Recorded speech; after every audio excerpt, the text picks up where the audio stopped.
मोदी की बात आप लोग पूछ रहे हैं। कौन सा नरेंद्र मोदी? भारत में कोई नरेंद्र मोदी नहीं है। कौन सी नरेंद्र मोदी? कौन सा नरेंद्र मोदी? ऐसा कोई शख्स पैदा नहीं हुआ है भारत देश में। यहाँ कोई प्रधानमंत्री भी नहीं है, यहाँ कोई मुख्यमंत्री भी नहीं है। मणिपुर में जो हुआ है वो मणिपुर में नहीं, वो भारत में हुआ है। आदिवासी महिलाओं के साथ नहीं, वो भारत की महिलाओं के साथ हुआ है। ये कौन आदिवासी, कौन बिना आदिवासी? ये महिलाओं के साथ हुआ है, हर एक माँ के साथ हुआ है, हर एक बहन के साथ हुआ है, हर एक दीदी के साथ हुआ है, हर एक बेटी के साथ हुआ है। There is no Narendra Modi, there is no Bhajpa सरकार, देयर इज नो भाजपा सरकार। लोगों के हाथों पे तख्तियां हैं, उस पे लिखा हुआ है आरएसएस को बैन करो, क्या कहना चाहेंगे इस पे? किसको बैन करो? आप लोगों के हाथों पे तख्तियां हैं, उसमें लिखा हुआ है आरएसएस आतंकवादी संगठन है, वो आतंकवादी प्रूफ है। आरएसएस आतंकवाद है, प्रूफ किया हुआ है, प्रूफ किया हुआ है, और खुद प्रूफ कर रहा है। आप देख रहे हैं आरएसएस बीजेपी ही आतंकवाद है और कोई दूसरा आतंकवाद नहीं है। और आरएसएस बीजेपी को सपोर्ट करने वाले आप सारे लोग भी आतंकवाद है। आप मीडिया के द्वारा हम बताना चाहते हैं, जो भी सपोर्ट करते हैं वो भी आतंकवाद है, क्योंकि वो उनको बढ़ावा दे रहे हैं। और पूछिए। सबसे पहले तो आपके चैनल के माध्यम से भाजपा के द्वारा शासित केंद्र सरकार को मैं खुली तौर पे कहना चाहता हूं कि आप आदिवासी विरोधी हैं, आप राष्ट्र विरोधी हैं, आप देश विरोधी हैं। आपका इस देश में शासनकाल अब खत्म होने वाला है। जिस प्रकार से मणिपुर में हम आदिवासियों के खिलाफ जो आपका जो काला कारनामा, काला करतूत जो निकल के सामने आया है, इससे पूरा देश शर्मसार हो गया है। और विशेषकर जो आदिवासी समाज है, वो आदिवासी समाज आप अपने हाथों में संविधान के माध्यम से जो सबक आपको सिखाने के लिए जो तैयारी करने का चालू कर दिया है, उसका अंजाम तो आपको भुगतना होगा। और ऐसा अंजाम भुगतना होगा जिसकी आप परिकल्पना कभी नहीं कर सकते हैं और जन्मों जन्म तक नहीं कर सकते। अब विशेषकर जो भाजपा के जो नेता है, भाजपा के जो जितने सांसद है, विधायक है, मंत्री है, आप कान को सुन लो रहे नेता, आप लोगों की नेतागिरी अब खत्म होने वाली है। आपकी नेतागिरी अब हाशिए पर नहीं ला दिया ये युवा, तो ये फिर इस धरती का इस बेटा नहीं।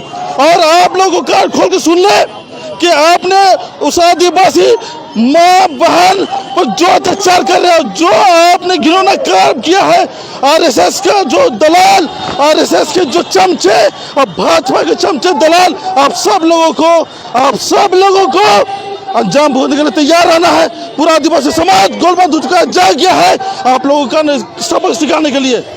जिस तरह से नरेंद्र मोदी ये अत्याचार पूरे आदिवासी समाज में ऊपर किया जा रहा है और इस अत्याचार का करारा जवाब देने के लिए आप आदिवासी गोलबंद हो चुका है। पूरे देश में इसका परिणाम देखने के लिए मिलेगा और वो है 2024 में साफ तौर पर दिखेगा। और यही नहीं, अब तो यहाँ पर सिर्फ और सिर्फ भाजपा के जितने नेता है सतर्क हो जाए, विशेषकर आदिवासी समाज के आप रडार पे है और आप आदिवासी समाज छोड़ेगा नहीं। आपको चुन चुन करके सबक सिखाएगा। आप सोच नहीं सकते हैं कि आपके साथ क्या होने वाला है। अब जो होना है सो होके रहेगा। हम आदिवासियों पर तो आपने प्रहार कर दिया, अब आदिवासी अपना काम करने के लिए अब स्वतंत्र है।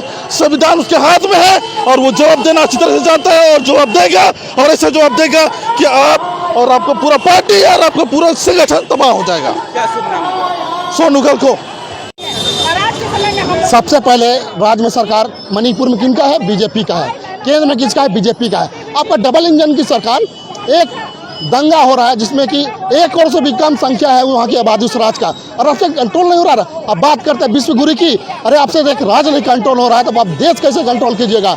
उस सरकार को, जहाँ मणिपुर की जो सरकार है, उन्हें तुरंत इस्तीफा दे देना चाहिए। इसलिए ये आपसे 2 महीने से ज़्यादा हो चुका है। आपको वहाँ पर जो भी दंगाएं हो रही है, मारपीट हो रहा है, आगजनी हो रहा है, महिलाओं के साथ रेप बलात्कार करके बीच सड़क पर घुमाया जा रहा है और आपका इस तरह का घटना रुक नहीं रहा है, तो इस्तीफा देना चाहिए। और मैं मांग करना चाहता हूँ कि अगर राष्ट्रपति से, जो कि आदिवासी होने के नाते आदिवासी का विचार और विमर्श भी नहीं मिल रहा है और आदिवासियों पर अत्याचार होने के वजह मध्य प्रदेश में भी देखा होगा, एक आदिवासी को पेशाब कर दिया रहा है, मणिपुर महिला को रेप बलात्कार करके लंगे घुमाया जा रहा है और राष्ट्रपति होगा, आदिवासी मुंह से जवाब नहीं निकल रहा है। तो ऐसे पद से भी इस्तीफा देना चाहिए। और मैं मांग करना चाहता हूँ कि आप पद में रहना चाहते हैं तो मणिपुर में राजपंचायत शासन लागू करें।